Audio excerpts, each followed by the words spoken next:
अध्याय 4 मेला। बात उन दिनों की है जब मैं 10 साल की थी।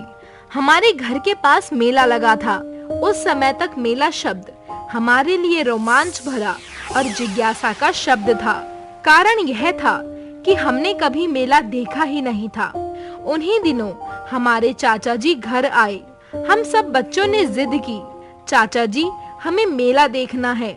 चाचा जी ने कहा, अरे भाई मैं तो बहुत थक गया हूँ, मुझसे तो अब चला नहीं जाएगा।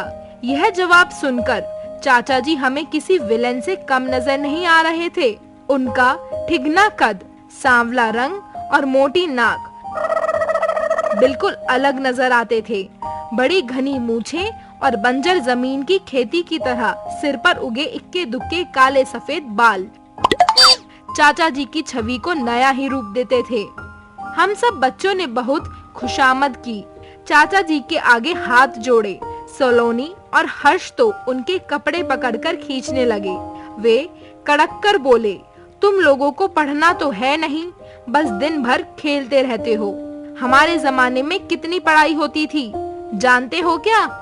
चाचा जी का रौद्र रूप देखकर हम सभी सहम गए। शायद हमारे उदास चेहरे देखकर चाचा जी को कुछ दया आ गई। अच्छा चलो चलते हैं, लेकिन मेला देखने पैदल ही जाएंगे। पैदल चलने से पैर और पेट दोनों मजबूत होते हैं और जो पैसा हम किराए में खर्च करते उससे कुछ बढ़िया चीज ही खरीद लेंगे। चाचा जी ने अपनी तोंद पर हाथ फेरते हुए कहा। अब चाचा ही हमें हीरो नजर आने लगे। हाँ, चाचा जी बिल्कुल ठीक कह रहे हैं। मेले की सही दूरी का ज्ञान न होने पर भी मैंने उनकी बात का समर्थन किया। मेले में पहुंचकर हम दंग रह गए। इतनी भीड़, रंग बिरंगे कपड़े पहने बेशुमार आदमी, औरतें, बच्चे, दुकानें कितनी सजी हुई थी। खिलौने, कपड़े, चूड़ियां, मिठाई, चाट, समोसे। हमारे मुंह में पानी आने लगा। हमारी नजर कभी खिलौनों पर अटकती तो कभी मिठाई पर। बच्चों, पहले जी भर घूम लो। दुकानें, तमाशे, झूले सब खूब देखो। सामान बाद में खरीदेंगे, चाचा जी ने प्यार से कहा। हमने एक गली से दूसरी गली, एक दुकान से दूसरी दुकान सब देख डाली।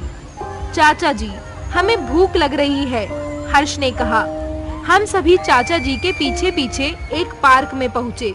माँ ने खाने को जो सामान दिया था सबने खूब डटकर खाया। देखो सलोनी, घर का खाना खाना चाहिए, बाहर का खाना खाने से बीमारियां हो जाती हैं। दस्त, हैजा, खांसी, बुखार। चाचा जी समझा रहे थे मगर हमें कुछ समझ में नहीं आ रहा था। अब कहाँ चलोगे बच्चों? चाचा जी ने पूछा। हम सर्कस देखेंगे, झूला झूलेंगे, मैं बोली। हम मिनी रेल पर घूमेंगे, सलोनी चहक कर बोली। बीच में बिजली चली गई तो झूले पर ऊपर ही लटके रह जाओगे। अगर झूला टूट गया तो हाथ पैर टूट जाएंगे। और मिनी रेल, वह तो पैसे लूटने की चाल है। क्या तुम बड़ी रेल में नहीं बैठे हो? जैसे बड़ी रेल वैसी मिनी रेल। क्यों पैसा बर्बाद किया जाए? चाचा जी ने कहा। मिनी रेल चलती भी तो कितनी धीरे धीरे है, हर्ष ने अपनी समझदारी जताई। यह सुनकर तो चाचा जी बहुत ही खुश हुए। अब हम सर्कस देखने जा पहुँचे। तुम लोग इधर खड़े रहो, मैं उधर से टिकट और समय का पता करके आता हूँ, चाचा जी ने कहा। हम दिन में ही सर्कस के सपने देखने लगे। अचानक हमारा सपना टूट गया। मैं सब पता करके आया हूँ। नजदीक बैठकर देखने वाली टिकट 25 रुपए की है तो कुल 100 रुपए हुए। लेकिन एक भारी समस्या है, शो रात 9 बजे छूटेगा। ठंड के मारे कुल्फी जम जाएगी, रास्ता सुनसान हो जाएगा। कोई चोर लुटेरा आ गया तो? चाचा जी ने हमारी उम्मीदों पर पानी फेर दिया। अब भी एक उम्मीद बाकी थी, खिलौनों की। इतनी बड़ी दुकान में ढेरों खिलौने देख हमारा मन ललचा उठा। सबने अपने लिए खिलौने पसंद कर लिए। कुल कितने पैसे हुए? चाचा जी ने दुकानदार से पूछा। साहब, कुल 130 रुपए हुए, दुकानदार बोला।